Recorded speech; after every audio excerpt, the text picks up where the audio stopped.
नमस्कार दोस्तों। आज के अपने इस वीडियो में हम तीन प्रमुख खबरें डिस्कस करने वाले हैं। सुप्रीम कोर्ट से एमओडी को लगा झटका, एएफटी के जज के ट्रांसफ़र पर लगाई रोक, एमएसपी इक्वल होगा या नहीं, फिर मिली एक नई तारीख, डिसेबिलिटी पेंशन केस में रक्षा सचिव को एनएचआरसी से समन। ये तीनों ही खबरें आज के अपने इस वीडियो में हम देखने वाले हैं। अगर आप मेरे चैनल पर नए हैं, चैनल को सब्सक्राइब कर लीजिए। वीडियो पसंद आए तो लाइक और शेयर ज़रूर करें। जैसा आप यहाँ पर देख सकते हैं, कल 9 अक्टूबर 2023 को दिल्ली हाई कोर्ट में इक्वल एमएसपी केस पर सुनवाई होनी थी, लेकिन ये सुनवाई नहीं हो पाई और लगातार कह सकते हैं कि 14 बार ये जो हेयरिंग की डेट्स है ये लाई गई, लेकिन अभी तक इस पर कोई भी कह सकते हैं ठोस सुनवाई नहीं हो पाई है। अगली तारीख मिल गई है 9 नवंबर 2023। आपको अभी एक महीना और इंतज़ार करना पड़ेगा कि क्या उस दिन तारीख में सुनवाई हो पाती है या नहीं। सबसे बड़ी बात यह है कि जो इक्वल एमएसपी है उसके ऊपर सुनवाई को बार बार किसी ना किसी वजह से टाला जा रहा है। आखिर ऐसा क्यों? सुनवाई की तारीख का समय जो होता है वो लगभग हर बार 3:30 बजे होता है, तो 3:30 बजे तक कुछ ना कुछ ऐसी चीज़ आ जाती हैं, या तो कोर्ट बैठता नहीं है या कोई और मजबूरी होती है। तो देखिए, जो भी एडवोकेट्स हैं, हम उनसे उम्मीद करते हैं, हम उनसे रिक्वेस्ट करते हैं कि आप कोर्ट में अपने पक्ष को इस तरह से रखें कि आपकी सुनवाई जो है लंच से पहले हो जाए, जिसमें मैक्सिमम चांसेस होते हैं कि आपकी सुनवाई जो है हो। अब चलते हैं अपनी अगली दोनों खबरों की तरफ। जैसा आप सभी को ज्ञात होगा कि 10 दिन पहले एएफटी चंडीगढ़ के जस्टिस जो जुडिशल मेंबर थे, जस्टिस डी.सी. चौधरी जी, धर्मचंद चौधरी जी, उनका ट्रांसफ़र रातों रात एएफटी चंडीगढ़ बेंच से कोलकाता कर दिया गया था और इसी आधार पर एएफटी बार एसोसिएशन ने माननीय सुप्रीम कोर्ट में याचिका दायर की थी कि देखिए, इस ट्रांसफ़र को रोका जाए और इसकी जांच होनी चाहिए, क्योंकि ये ट्रांसफ़र ऐसे टाइम पे आया है जब कंटेम्प्ट केस जो एमओडी के खिलाफ था उस पर सुनवाई होनी थी और उससे पहले उनका ट्रांसफ़र कर दिया जाता है। और उसके साथ साथ जो एएफटी चेयरपर्सन हैं, उन्होंने उस केस को अपने पास यहाँ पर सुनवाई के लिए बुला लिया था। तो ये अपने आप में एक बहुत बड़ी बात है और माननीय सुप्रीम कोर्ट ने कल उस पर स्टे लगा दिया है। ट्रांसफर ऑफ एएफटी जज before hearing contempt case against defence ministry requires close scrutiny. हाँ, साफ साफ बताया गया है कि इसकी कड़ी जांच की जरूरत है।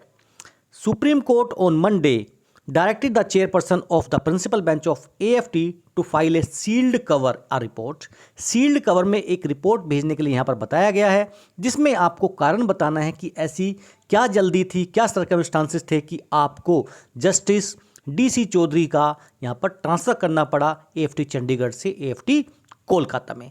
देखिए, एएफटी चंडीगढ़ में आप सभी जानते हैं कि पीफा के अधिकारियों को उन्होंने कंटेम्प्ट कोर्ट केसेस में अपने यहाँ पर बुलाया था और उसके बाद आप सभी को पता होगा, रक्षा मंत्रालय की तरफ से या रक्षा मंत्री जी ने डीएडी अकाउंट डिपार्टमेंट जो था उनकी एक मीटिंग में बताया था कि देखिए, कैसे एक जज का, कैसे एक अधिकारी का जाते जाते रुक गया। इस टाइप की जो लैंग्वेज थी वो यहाँ पर इंडिकेट कर रही थी कि देखिए, जो हमने ट्रांसफ़र कराया है तो उसकी वजह से ये चीज़ें हुई हैं। तो देखिए, साफ साफ इंडिकेशन मिल रहा था। इसको चलते यहाँ पर जो बेंच था, बार एसोसिएशन था, वो अनिश्चितकालीन धरने पर चले गए थे और इन्हीं चीज़ों को ध्यान में रखते हुए यहाँ पर माननीय सुप्रीम कोर्ट ने अब एएफटी चेयरपर्सन से बोला है कि देखिए, आप कारण बताइए कि आपको आखिर इतना जल्दी में फैसला क्यों लेना पड़ा, और तब तक के लिए उनको कोलकाता बेंच में जो लेना था डेट में अपनी पीठ में, उसको भी यहाँ पर देखिए अभी स्टे लगा दिया कि आपको अभी वहाँ पर जाने की ज़रूरत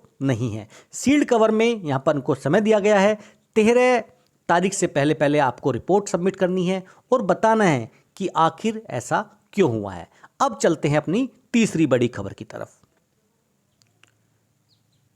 आप यहाँ पर देख सकते हैं, जगदीश चंद्र जी ने सोशल मीडिया पे एक मैसेज पोस्ट किया है, जहाँ पर माननीय NHRC national human right commission ने यहाँ पर रक्षा सचिव को समन भेजा है। एक ओल्ड पेंशन केस में जो डिसेबिलिटी पेंशन थी 2002 में जगदीश चंद्र जी को हुई थी, यहाँ पर फील्ड एरिया में जम्मू टाइम में, लेकिन उनको डिसेबिलिटी पेंशन नहीं दी गई और उन्होंने देखिए ह्यूमन राइट कमीशन के सामने अपनी गुहार लगाई 9 अक्टूबर 2023 को। उन्होंने देखिए वहाँ पर इससे पहले 24 मार्च 2023 को ऑलरेडी कमीशन ने डायरेक्ट किया था। उसके बाद में मई और जुलाई में यहाँ पर रिमाइंडर भेजे गए रक्षा सचिव के पास में, लेकिन किसी भी रिपोर्ट का उन्होंने जवाब नहीं दिया। और अब यहाँ पर under section 13 protection of human rights act 1993 के तहत कमीशन ने बोला है कि आपको हाजिर होना पड़ेगा अपनी पूरी रिपोर्ट के साथ में कि आपने इस पर अभी तक क्यों जवाब नहीं दिया है। अगर आप 16/11/2023 से पहले रिपोर्ट सबमिट कर देते हैं तो the appearance of the concerned authority shall stand dispensed of. This is for your information and further necessary actions. तो देखिए अपने आप में एक बहुत बड़ी बात है, जैसा साफ साफ दिखाई दे रहा है कि देखिए रक्षा मंत्रालय की तरफ से चीज़ों को होल्ड पे रखा जा रहा है। बहुत दिनों से केस पेंडिंग पड़े हैं।